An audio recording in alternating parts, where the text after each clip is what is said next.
Welcome to the deep dive. Today we're diving into killer robots. Hmm. Uh, it sounds like a sci-fi movie, right? Yeah.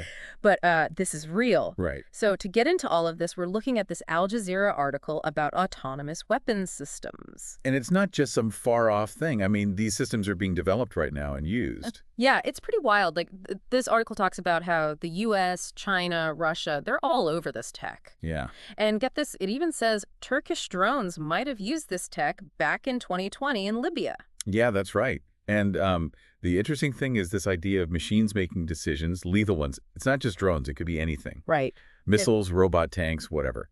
So, okay, militaries are into this, but why? I mean, the article mentions some potential upsides, right? Less risk to their own soldiers and maybe making combat more precise. So fewer civilian casualties. That's the big question, isn't it? Yeah. People who like these autonomous weapons, they talk about those benefits, but then there's, the ethics of it all. Yeah, huge ethical questions. For example, like if one of these weapons does something awful, who's responsible? Exactly. The commander, the company that made it. Yeah, and what if the system breaks? Or worse, someone hacks it? Then who's to blame? It gets very messy very quickly. It's like, we're not sure what to do about any of this, This Al Jazeera article, it says that everyone, I mean, the UN, activist groups, everyone's kind of freaking out trying to figure out how to control this stuff. And for good reason.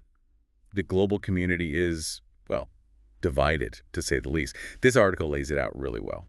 Yeah, like some countries just want to ban these weapons outright. Yeah, they see this tech as a threat to humanity, basically. And they think if we ban it, we stop a future where machines are making these life or death calls on battlefields. Yeah, and I get that. That's scary stuff. But then some countries are saying, hold up. Right, exactly. They'd rather regulate it, not just ban it completely. Okay. Their argument is that autonomous weapons, they're getting so advanced that there might be some, military advantages. Right, like we were talking about before, fewer risks for their soldiers, maybe fewer civilian casualties if the tech works right. But it seems like a lot of risks come with those potential benefits, They do, yeah. Right. It's tricky, right? You want to explore the good stuff, but also acknowledge the really bad stuff that could happen. It's a tough one.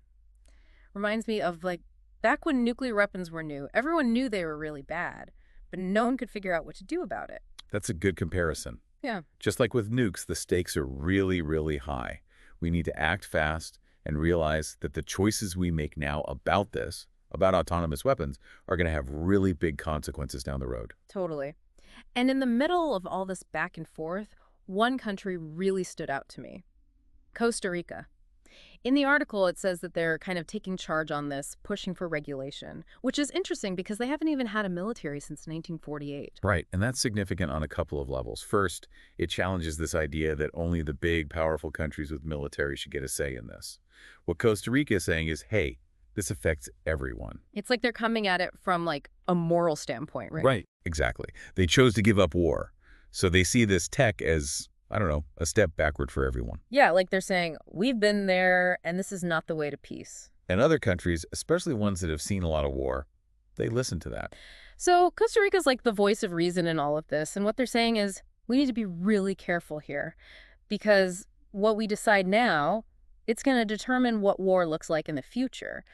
So where do we go from here? I mean, what are our options with all of this? Well, the article talks about two main paths. One is just banning these fully autonomous weapons completely. Like no one gets to have them, just like Costa Rica wants? Yeah, exactly. Make it international law, like with chemical weapons. They're saying these weapons are just wrong, period. Yeah. Too risky to even develop them.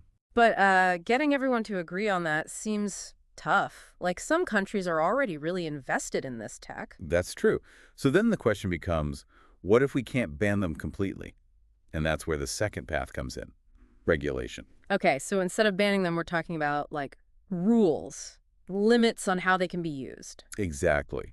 So that could be anything from, limiting what these weapons can actually do autonomously to making sure there's always a human who has to okay certain things, the really important decisions. Right, because if something goes wrong, you can't exactly punish a robot. Exactly. Someone has to be accountable. But even with rules, it feels like we're always going to be one step behind this technology. It changes so fast. Yeah, it's true. Like trying to put rules around an idea that's constantly evolving. And that's why whatever rules we make, have to be flexible, Uh, We need to be thinking ahead, not just reacting to what's already happened. to be proactive, not reactive. Exactly. But to do that, to really get ahead of this, we need countries to work together. And that's, well, it's not exactly easy these days, is it? Not at all. Sound like a lot of big, complicated questions. It comes down to this.